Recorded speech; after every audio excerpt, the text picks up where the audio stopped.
É emocionante a coisa de uma pessoa de 100 anos trabalhar. Eu te confesso que muitas das vezes eu não consigo acompanhar o ritmo de trabalho dele. Ele tem uma vida e uma saúde, eu não sei nem de que idade, é de idade mais moça que a minha. Essa dimensão da moderna tecnologia, que ele encampou totalmente na computação, ele está usando isso intensamente como se fosse um jovem arquiteto que descobriu um novo veio aí. Nós temos uma diferença de 40 anos de idade um para o outro e ele é o meu melhor amigo. Em relação às injustiças do mundo, sempre revoltado com as injustiças do mundo, mas nunca com as pessoas. Mas ele não é o amigo meu, ele é o amigo de todos. Você chega e de cara ele diz, não, senhor, tá lá em cima. Para mim, ele é a pessoa mais generosa que eu conheci na minha vida.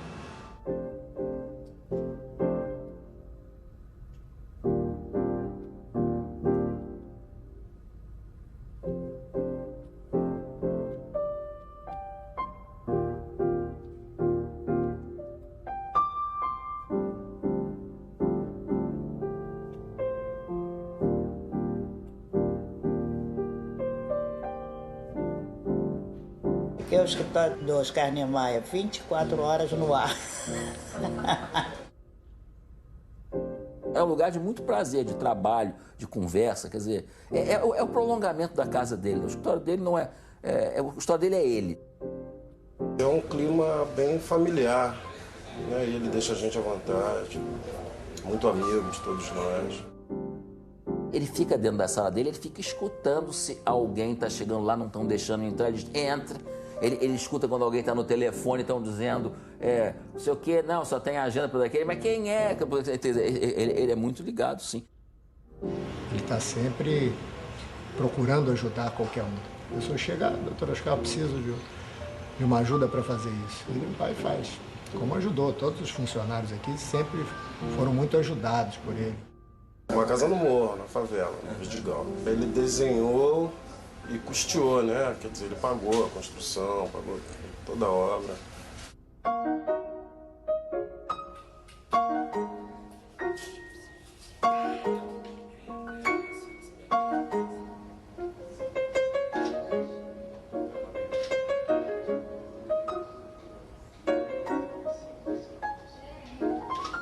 Vamos começar então. Oscar, que sugestão você daria hoje para a formação de um arquiteto, para a orientação desse jovem nesse mundo tão difícil que está se formando aí?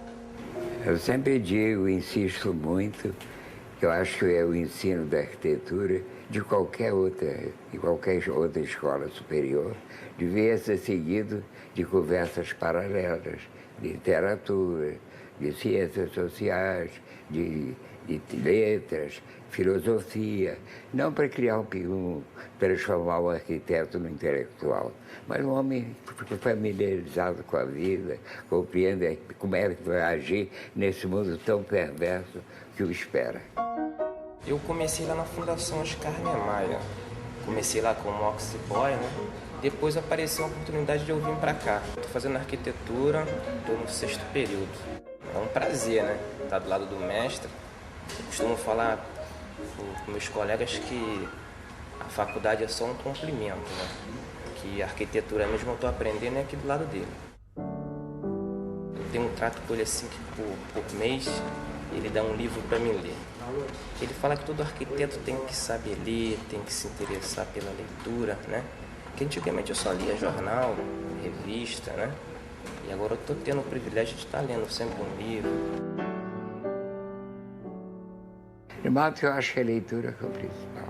O principal, toda a escola superior tem aula paralela de filosofia, de história, de letras, não é? Fugir da figura do especialista. A gente só conhece a carreira dele, o que ele tinha que saber para ser arquiteto ou médico.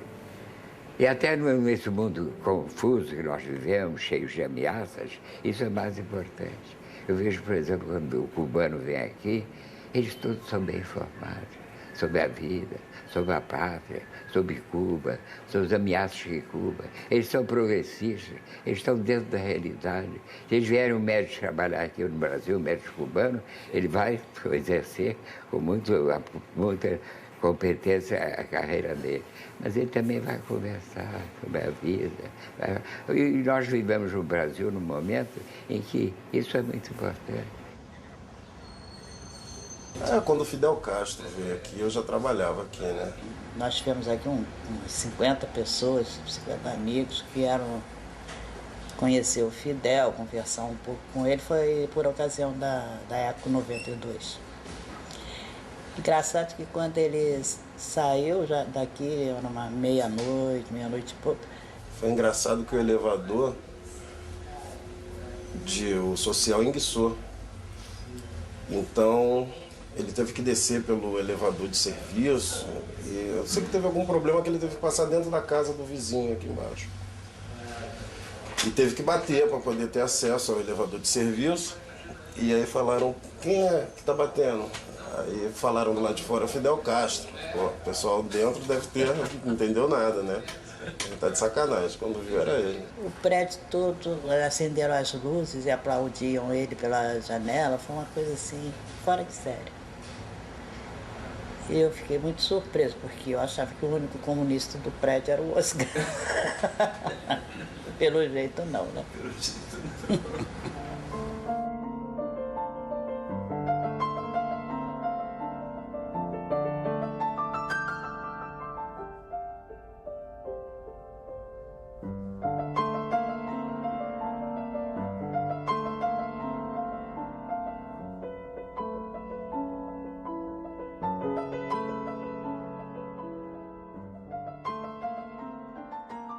O que me levou para a arquitetura foi o desenho. E hoje eu não acho que o desenho que resolve a arquitetura, não. A arquitetura está na cabeça.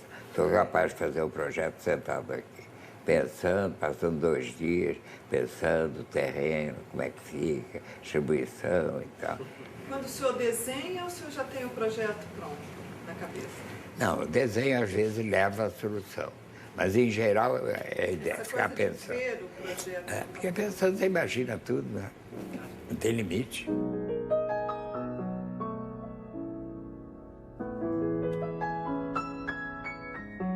Agora, é lógico que o desenho dá prazer. Como eu gosto de pegar, ver o traço caminhar sobre a folha de papel contínua, quase sem parar. Né? É um prazer, né? Eu gosto de desenhar. Gosto de mulher. Gosto de desenhar mulher. Um dia o sujeito perguntou ao Malraux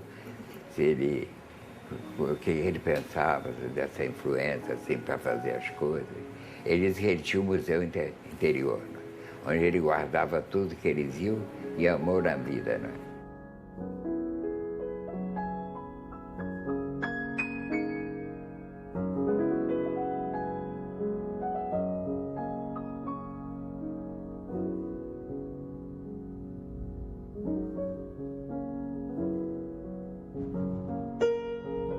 De um certo modo, o Oscar realiza o projeto dos Andrades de antropofagia, né? Quer dizer, ele devora o Le Corbusier, retransforma e faz a sua arquitetura, né? Ele sai da Escola de Belas Artes com uma formação a partir daquela transformação que o Lúcio Costa faz, do qual ele pega essa transformação como aluno, que era justamente a transformação de trazer tudo aquilo de novo que estava acontecendo de vanguarda lá fora, Le Corbusier, Bauhaus e todo o movimento moderno, que se rebate em várias áreas, e ele, lá pelas tantas, eis a genialidade dele, ele consegue sintetizar num desenho que é Pampulha, na minha opinião, todo o movimento moderno até então e a nossa leitura. A Pampulha, certamente, foi uma alternativa dentro do próprio modernismo contra a rigidez e a mesmice do racional funcionalismo. eu acho que aquilo ali serviu como farol, né, para várias pessoas de uma geração que estão agora com 60 anos. Eu me lembro, primeira, quando eu fiz a igreja Pampulha, eu fiz as curvas. Eu sempre terminava a curva, em vez de descer com a vertical, eu descia inclinada, né? Fazia a curva e achava mais elegante era descer assim. A tangente, né? Então eu me lembro que um dia eu perguntei, era rapazinho, perguntei ao Baumgart, que era o nosso calculista, você acha que aí eu resolvo o empuxo? Ele não, ele me disse, está certo, você resolve o empuxo, né, do vão maior. Eu considero uma coisa assim, simplesmente abismante de onde é que ele tirou a revolução que ele fez na arquitetura. Quer dizer, a Pampulha, a gente está habituado que já vê todo dia. Mas é uma revolução, ela jogou tudo no chão. Quer dizer, fez curvas, fez igreja como não podia fazer, fez cascas assimétricas, enfim, botou a estrutura como coisa aparente. Nada nem longínquamente próximo existia. Quer dizer, ele mudou absolutamente tudo. Eu acho a principal qualidade do arquiteto ele olhar para o papel e ver a coisa como se tivesse construído. Não é? Ele olha para o desenho de uma sala, imagina até com os móveis como ela vai ficar. Isso é saber prever o que ele gosta. Não é?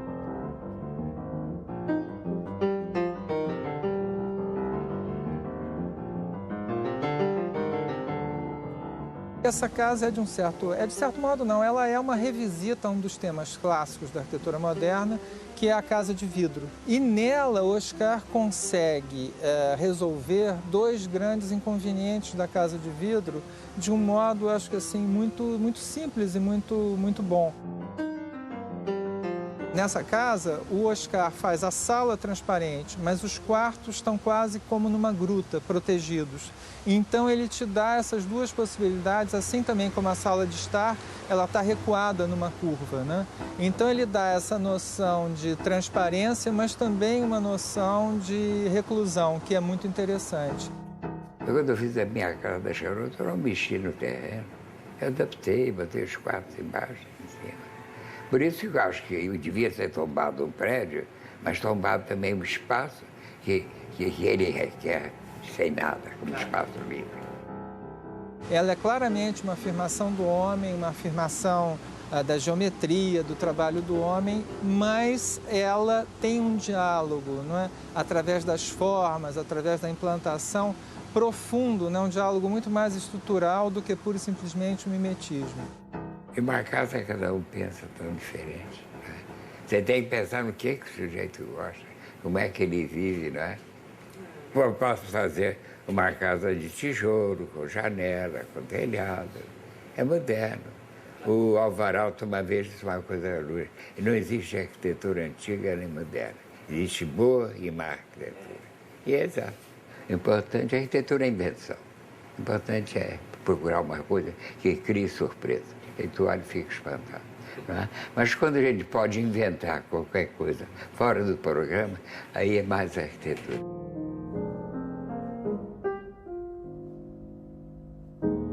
Eu fiz o Alvorada. Então eu fiz ele alto do chão 1 metro. Um dia eu fiquei pensando, me lembrei da Curubandê, que é a obra de arquitetura mais bonita do período colonial, é um palácio. Ele era assim 1 metro acima do chão. Às vezes uma coisa que sem saber você gostou daquilo, sabe? Outras vezes não, você quer procurar o contraste entre a reta e a curva. Eu não sou a favor da curva, mas é lógico, eu acho que a arquitetura, o concreto armado sugere. E a curva, às vezes, ele impõe a curva. Se você tem um espaço maior, a curva é a solução natural. Querer fazer uma viga de 100 metros é besteira, uma coisa. Antigamente, na Renascença, por exemplo, o engenheiro, o arquiteto, para fazer uma cúpula, ele chegava a um vão de 30 a 40 metros. Como eles gostariam de hoje fazer, como nós estamos fazendo, uma cúpula de 80 metros. E não é uma cúpula simples, não. É uma cúpula mais difícil, complicada. Tem as coisas penduradas, as rampas, os mezaninos, tudo isso. A gente pode voltar ao passado, né? Curiosidade. Ver como era o primeiro arco, a primeira voûte, não é? As catedrais. Não é? Mas o concreto armado, o vocabulário do concreto armado é tão rico que é só segui-lo.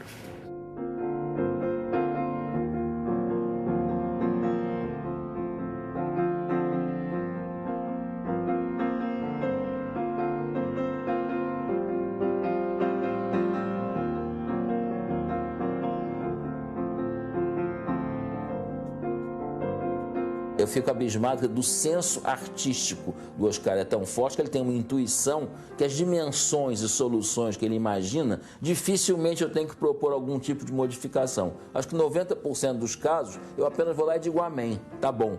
Em alguns, quer dizer, tem que mexer alguma coisa, mas dentro do que ele pensou, e raríssimos são aqueles que aí não dá para fazer sem adulterar muito, ele aí não tenta, ele joga fora e parte para uma solução nova. Isso é uma coisa que todo arquiteto tem que ter, mas ele tem isso em demasia, quer dizer, ele tem um sentido estrutural, em toda a proposta dele você vê que está trabalhando com soluções que se sustentam.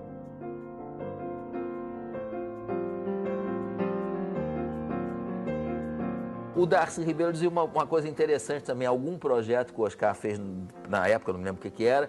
Eu falei, o Oscar fez isso em meia hora, Darcy. Falou, fez não, meu irmãozinho. Ele fez isso em 45 anos. Ele já estava gestando. Deve um pouco isso. Vocês conhecem o Palácio da Itália, não é? Do Mondadori, não é? O Mondadori veio aqui me procurar e disse, Dona Maia, eu estive em Brasília e queria fazer a sede lá e queria que o senhor fizesse, se o senhor podia fazer com a colunata do Palácio do Itamaraty. Eu disse, tá bem, mas pensei comigo, é lógico que eu vou fazer diferente. E realmente fiz. As colunas lá, por exemplo, primeiro, a tendência de me mexer na coluna grega é engraçado, né? Eu me lembro na Renascença, que foi aqueles prédios do período da Renascença, tem o reticulado da fachada e tem a coluna grega de todo jeito. Então eles queriam mudar um pouco a coluna, mas ficava sempre no limite da coluna, o capitel, não é? Eles não sabiam como ia mudar a colunata. Eu mudei, fiz vãos diferentes. Fiz vãos de 15 metros, 7 metros, 3 metros. Dei a colunata um sentido assim mais musical, não é? E ficou bonito. Agora é uma estrutura que eles pensaram primeiro antes de aprovar, porque eles não tinham feito o prédio com a estrutura assim. Eu só mexo na estrutura. Não tem nada de enfeite. Ninguém nunca, jamais dignificou tanto a função de estrutura como o Oscar, né? Quer dizer, ele elevou a estrutura que ficava escondida atrás do reboco e de gesso, quer dizer, a protagonista da arquitetura. Os concretos, hoje, graças à evolução tecnológica, eles resistem a muito mais do que os concretos de antigamente. Dito isso, eu fico assim maravilhado, por exemplo, com a impressão que todos têm de arrojo absoluto dos palácios, seja da Alvorada, seja do Planalto, seja do Supremo, que você tem a impressão de audácia enorme, quer dizer, com aqueles prédios apenas pousando no chão, aquelas colunas parecem pousadas e que os prédios vão levantar voo. A arquitetura dele exprime a estrutura, quer dizer, exprime o que o concreto armado pode fazer, exprime a engenharia do país dele. Ele tem muita clareza de que é verdade, de como a audácia dele ajudou a todos nós a termos que avançar. E avançando, quer dizer, a engenharia brasileira veio junto. De modo que nessa atividade de construção e de engenharia estrutural, nós não somos segundo para nenhum. Nós estamos no patamar mais alto. Eu acho que a arquitetura apresenta um momento assim, onde o arquiteto tem todas as possibilidades. A técnica oferece todas as possibilidades. E aí surgiu o seguinte, é muito inteligente, muito competente, tem prazer em resolver esses problemas. Eu sempre disse a ele, um dia eu vou fazer uma laje sem apoio, quero ver você sustentar. Esse daqui foi o primeiro trabalho, na verdade, de maior importância que eu fiz na minha carreira, é o auditório da Universidade de Constantine, um projeto que o Oscar adora e que eu adoro duplamente, porque foi um desafio enorme. Na época ele era recorde mundial e acho que desse auditório aí, do contato que a gente teve a partir disso, tanto de escrever sobre isso como de conversar sobre isso, é que essa relação tão longa de profissional e hoje muito mais pessoal com o Oscar se construiu. Eu era um estagiário, eu era estudante, tinha pouca gente no escritório, então um dos dias que o Oscar chamou, eu nem era formado ainda, os engenheiros ótimos que estavam lá estavam viajando, então a coisa mais parecida com o engenheiro que tinha era eu mesmo. Então eu fui lá, hoje olhando eu fiz tudo errado, eu acho que ele ficou com pena da minha cara tão jovem assim, tão espantado, que ele aí, depois quando os engenheiros, meus chefes ligaram para ele, falou, não, o menino, pode mandar o menino aqui que ele ficou de estudar amanhã. Qualquer um poderia fazer o que eu faço, qualquer um. Agora, não poderia fazer talvez no mesmo tempo que eu faço em relação à arquitetura do Oscar, porque são 35 anos, quer dizer, entendendo o que ele pensa e dando passo a passo mais arrojado. Eu talvez seja especializado em fazer estruturas para Oscar Niemeyer, talvez seja essa a minha especialidade última ou primeira. Eu escrevi um texto para a revista Módulo, eu nem morava no Brasil, em 81. E ele mandou um recado que quando eu voltasse para o Brasil, que eu o procurasse. E foi o que eu fiz. Eu fui lá e aí nasceu, isso era 83, aí nasceu essa... Eu posso dizer hoje com muito orgulho, né, para mim, essa amizade. Eu conheci o Oscar mais proximamente num almoço na casa da Lina. A gente trabalhava com a Lina Bardi e ele vindo a São Paulo na época do Memorial da América Latina, foi convidado para um almoço depois de muitos anos sem se encontrar com a Lina, e foi um almoço muito, muito legal, porque foi um encontro de dois arquitetos já bastante na maturidade, e me lembro bem que a Lina dizia assim, punha a mão na testa do Oscar e dizia assim, foi beijado por Deus.